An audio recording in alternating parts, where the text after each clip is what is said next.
الحمدللہ وکفا وسلام علی عبادہ الذین اصطفیٰ اشہد ان لا الہ الا اللہ وحدہ لا شریک لہ واشہد ان محمدا عبدہ ورسولہ صلی اللہ علیہ وآلہ وسلم۔ اما بعد، ناظرین کرام، حضرت ابراہیم علیہ السلام کا قصہ قرآن پاک کے جو قصص ہیں اس کے حوالے سے ہمارے پروگرام کے سلسلے میں ذکر کیا جا رہا ہے، اور گزشتہ پروگرام میں ہم یہاں تک پہنچے تھے کہ ابراہیم علیہ السلام کا سامنا آتش نمرود سے ہوا۔ حضرت ابراہیم علیہ السلام کسی تکلیف اور درد کو محسوس کیے بغیر صرف اور صرف اللہ کی خاطر اپنے اللہ پر اعتماد کرتے ہوئے اس آگ میں کود گئے، اور ابراہیم علیہ السلام نے قطعاً یہ خیال نہیں کیا کہ اس آگ میں کود جانے سے کیا نقصان ہوگا، اس لیے کہ وہ اللہ تعالیٰ پر اعتماد رکھتے تھے۔ اسی لیے اللہ تعالیٰ نے ان کو خلیل اللہ کہا، اس لیے کہ حضرت ابراہیم علیہ السلام کا اللہ تعالیٰ کے علاوہ کوئی رازدار نہیں تھا۔ انہوں نے رازداری کی اور اللہ تعالیٰ نے پھر رازداری کا ساتھ اور اعتماد اس طرح نبھایا کہ ابراہیم علیہ السلام کو نمرود کی آگ میں سے بچا لیا، اور فرمایا کہ قلنا یا نار کونی بردم وسلاما علی ابراہیم۔ ناظرین، آتش نمرود کے حوالے سے ایک دو باتیں میں عرض کرنا چاہتا ہوں، اس کے بعد ہم بات کو آگے بڑھاتے ہیں، اور آج کے پروگرام میں ہمیں اس ہجرت کا تذکرہ کرنا ہے جو آتش نمرود کے بعد حضرت ابراہیم علیہ السلام نے عراق سے فرمائی۔ اس میں بعض احادیث میں آتا ہے کہ حضرت عائشہ صدیقہ رضی اللہ تعالیٰ عنہ سے کچھ احادیث روایت کی گئی ہیں، اور اس میں رسول اللہ صلی اللہ علیہ وسلم نے یہ فرمایا کہ یہ جو چھپکلی ہے یہ ان جانوروں میں سے تھی جس نے حضرت ابراہیم علیہ السلام کی آگ کو دہکانے کی کوشش کی۔ گویا باقی سارے جانور جو تھے وہ اس کوشش میں تھے، اب جانوروں کے بجھانے سے آگ تو نہیں بجھنی تھی، لیکن باقی سارے جانور اس کوشش میں تھے کہ ابراہیم علیہ السلام کے عذاب کے لیے یا ابراہیم علیہ السلام کی سزا کے لیے جو ان کی قوم نے تیار کر رکھا تھا، آگ کا الاؤ، اس کو بجھایا جائے۔ یہ سارے جانوروں کی کوشش اور کاوش تھی، لیکن چھپکلی اس میں یہ کوشش کرتی رہی کہ اس کو جو ہے وہ دہکا دیا جائے اور اس کو زیادہ کر دیا جائے۔ اس کا ذکر ہے، اور اس میں یہ بھی آتا ہے کہ حضرت عائشہ صدیقہ رضی اللہ تعالیٰ عنہ نے ایک نیزہ رکھا ہوتا تھا اور وہ اس کو مار دیتی تھیں، اور یہ بعض صحابہ کرام اور صحابیات حضرت عائشہ صدیقہ رضی اللہ تعالیٰ عنہ سے یہ پوچھتے رہے کہ آپ یہ کیوں کرتی ہیں، تو وہ فرماتی تھیں کہ یہ چھپکلی نے یہ کام کیا تھا کہ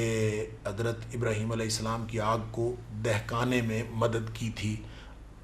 جانوروں کے دہکانے سے دہکتی تو نہیں ہے، گویا میں یہ سمجھتا ہوں کہ ایک علامتی بات ہے۔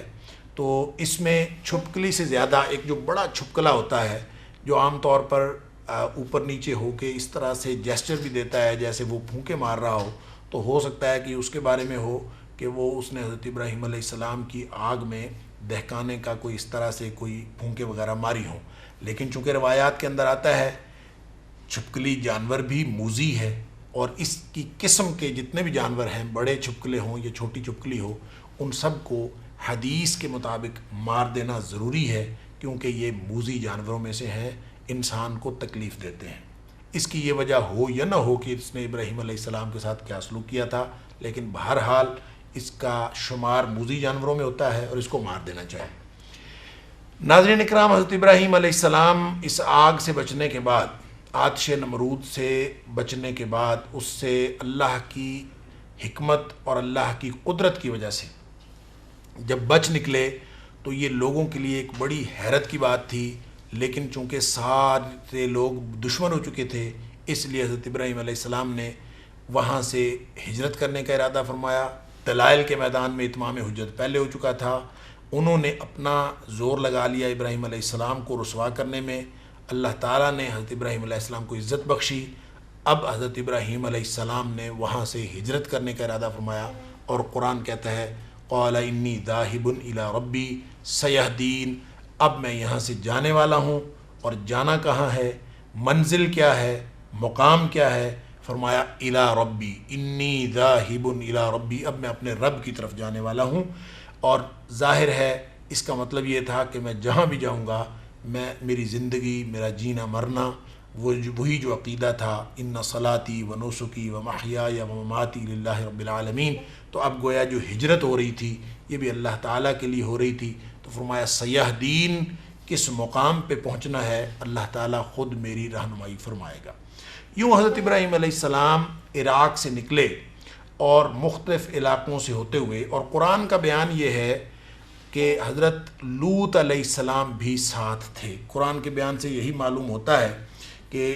حضرت لوط علیہ السلام نے اس ہجرت میں حضرت ابراہیم علیہ السلام کا ساتھ دیا. قرآن کہتا ہے فآمن لہ لوط، سورۃ العنکبوت کے اندر فآمن لہ لوط وقال انی مہاجر الی ربی انہ هو العزیز الحکیم، کہ حضرت لوط علیہ السلام ایمان لائے تھے حضرت ابراہیم علیہ السلام پر، اور حضرت ابراہیم علیہ السلام نے کہا کہ میں تو اپنے رب کی طرف ہجرت کرنے والا ہوں. انہ هو العزیز الحکیم، اللہ تعالیٰ غلبے والا ہے اور حکمت والی ذات ہے، تو وہ مجھے خود ہی رہنمائی فرمائے گا. تو اس کا مطلب یہ ہوا کہ حضرت ابراہیم علیہ السلام کے ساتھ حضرت لوط علیہ السلام بھی تھے.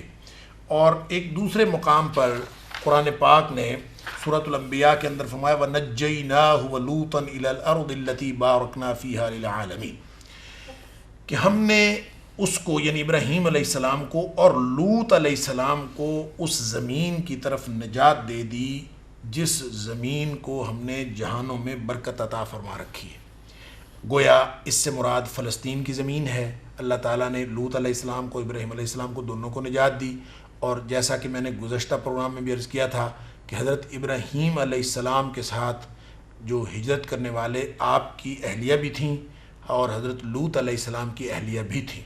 گویا یہ 4 افراد تھے جنہوں نے ہجرت کی. لوط علیہ السلام اور ان کی اہلیہ کا تذکرہ رسول اللہ صلی اللہ علیہ وسلم کے ایک فرمان میں بھی آتا ہے. جب حضرت عثمان غنی رضی اللہ تعالیٰ نے ہجرت حبشہ کی اپنی اہلیہ کے ساتھ، تو حضرت رسول اللہ صلی اللہ علیہ وسلم نے حضرت عثمان کے بارے میں یہ فرمایا تھا کہ لوط علیہ السلام کے بعد عثمان وہ پہلا شخص ہے جس نے اپنی بیوی کے ساتھ ہجرت کی.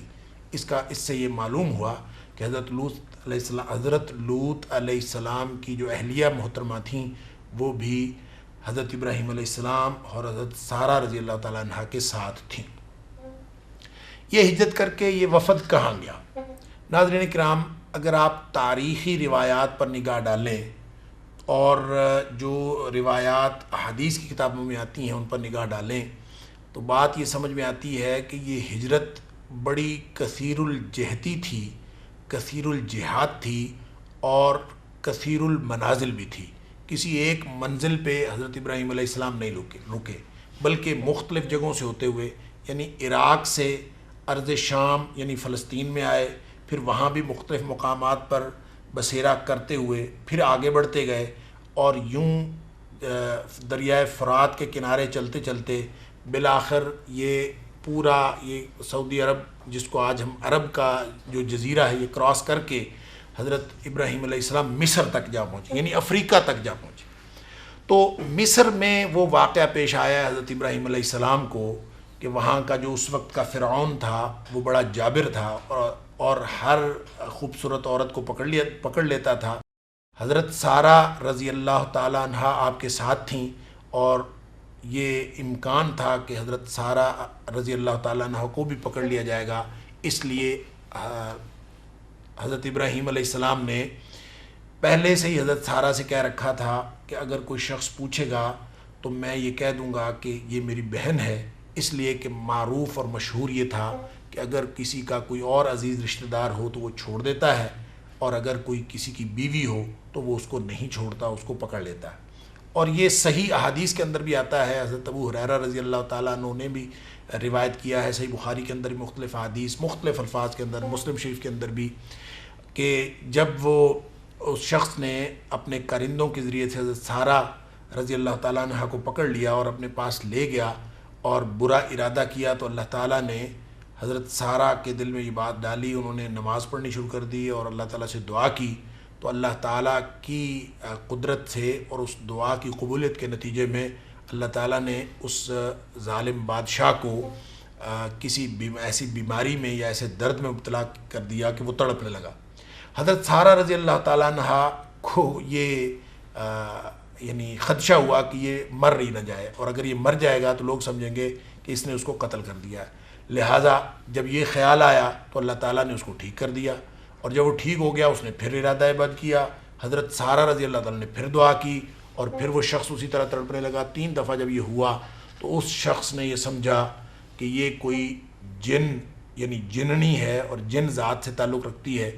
اس لیے اس نے پھر حضرت سارہ کو وہاں سے روانہ کیا، اور چونکہ وہ آپ کی کرامت کا قائل ہو گیا تھا اور اس کو یہ سمجھ آ گئی، بائبل کے اندر بھی یہ بیان ہے، تورات کے اندر بھی،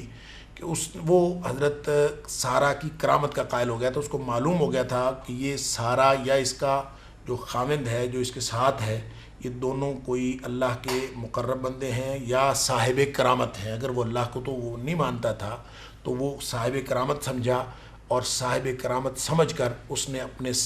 ان کے ساتھ اپنی بیٹی ہاجرہ کو کر دیا ایک خدمت گزار لونڈی بنا کے کہ ان کی خدمت کرے۔ اچھا، بعض مورخین نے اپنی روایات میں یہ لکھا ہے کہ وہ جو فرعون تھا، یا جو وہ اس وقت کا مصر کا جو بادشاہ تھا، وہ سامی نسل سے تعلق رکھتا تھا، اور سامی نسل سے تعلق رکھنے کی وجہ سے جب اس کو معلوم ہوا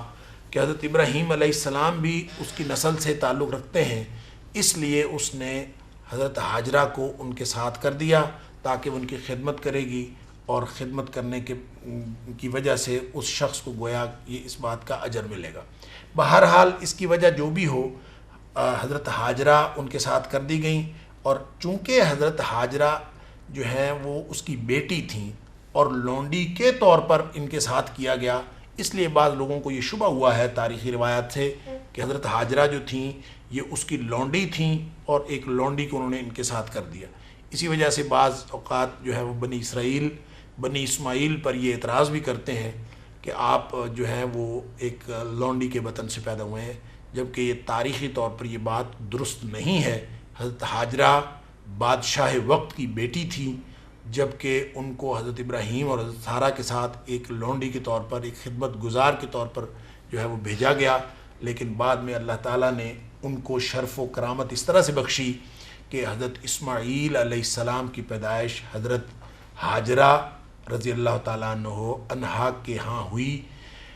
حضرت سارہ کے پاس بھی اولاد نہیں تھی اور حضرت ہاجرہ کے پاس بھی اولاد نہیں تھی، لیکن اللہ تعالیٰ نے پہلے اولاد حضرت ہاجرہ کو دی، اور حضرت سارہ کے ہاں اسحاق علیہ السلام ہوئے،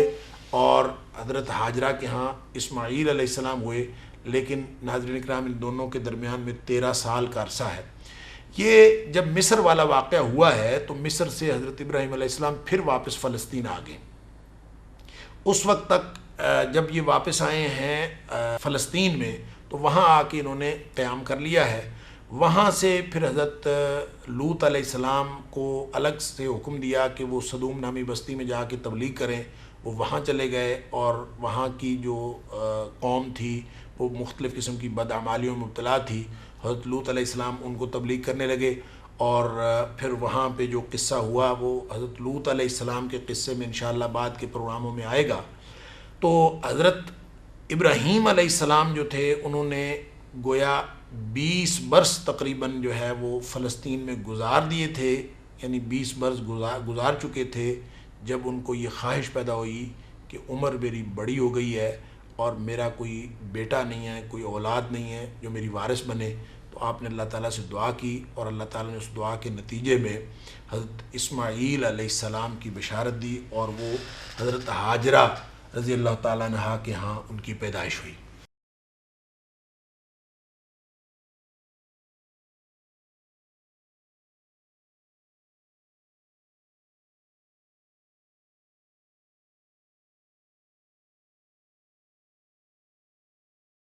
حضرت اسماعیل علیہ السلام کی پیدائش کے بعد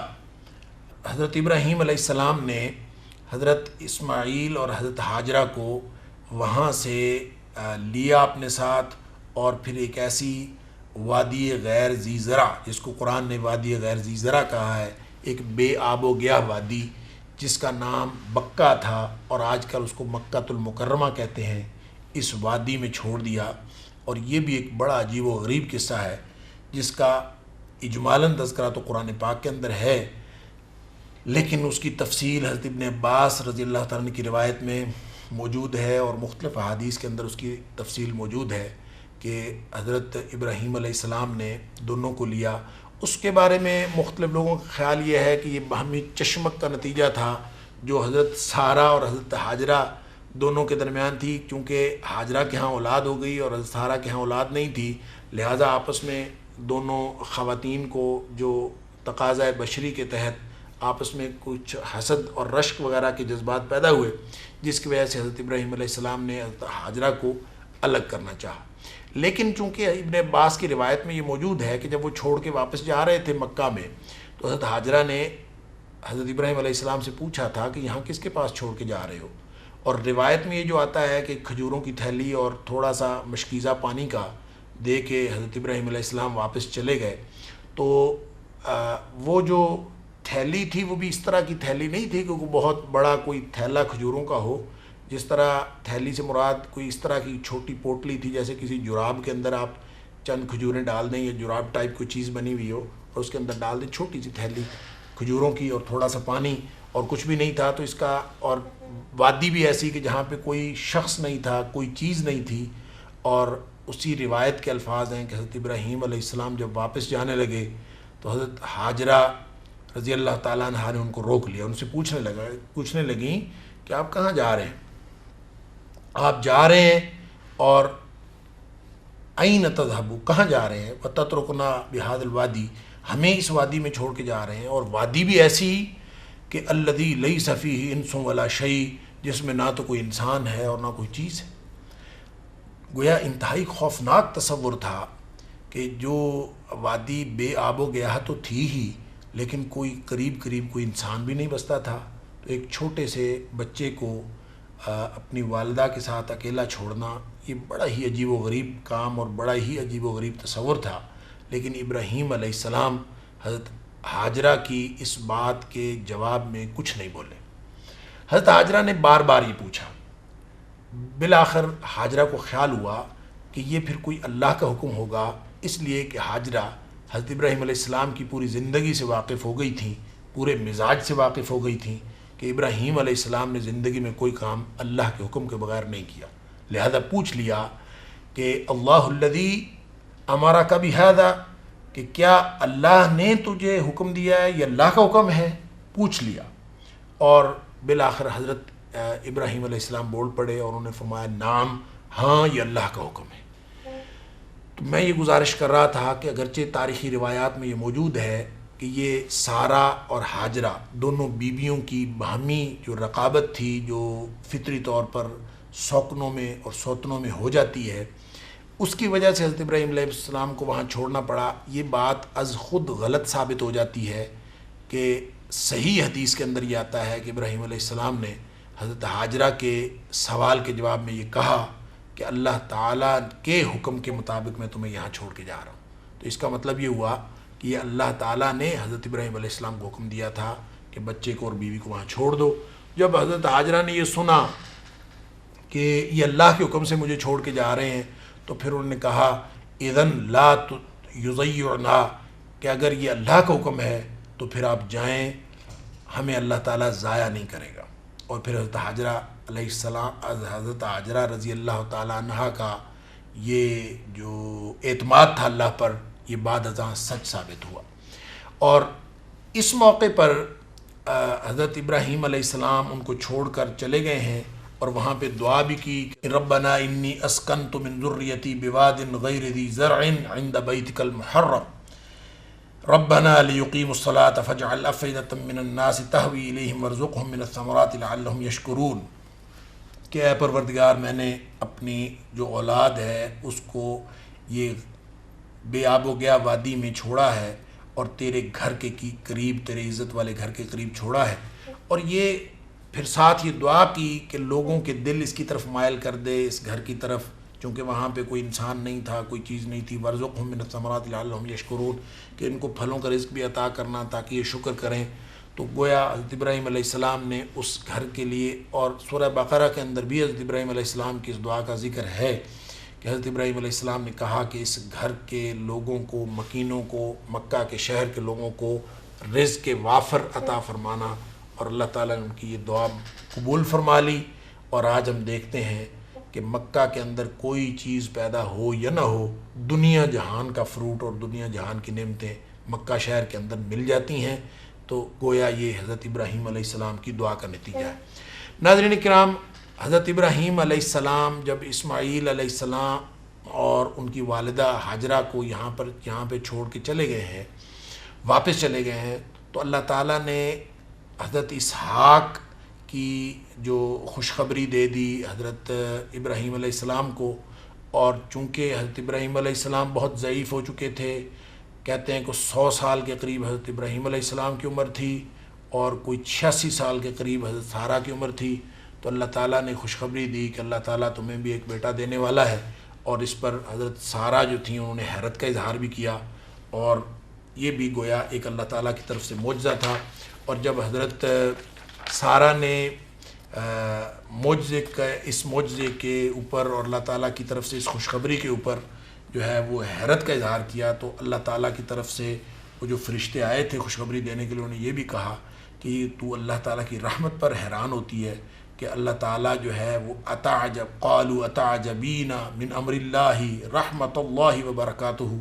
اللہ کا حکم، اللہ کی رحمت، اللہ کی برکتیں، کیا اس کے بارے میں تجھے کوئی حیرت ہے؟ ظاہر ہے جب اللہ کی رحمت ہو، اللہ کی طرف سے رحمتیں اور برکتیں نازل ہو رہی ہوں، اللہ کا حکم ہو، تو پھر کسی چیز کا بھی وقوع پذیر ہونا ناممکن نہیں ہے۔ انہ حمید مجید، اللہ تعالیٰ تعریفوں والا ہے، بڑا بزرگ ہے۔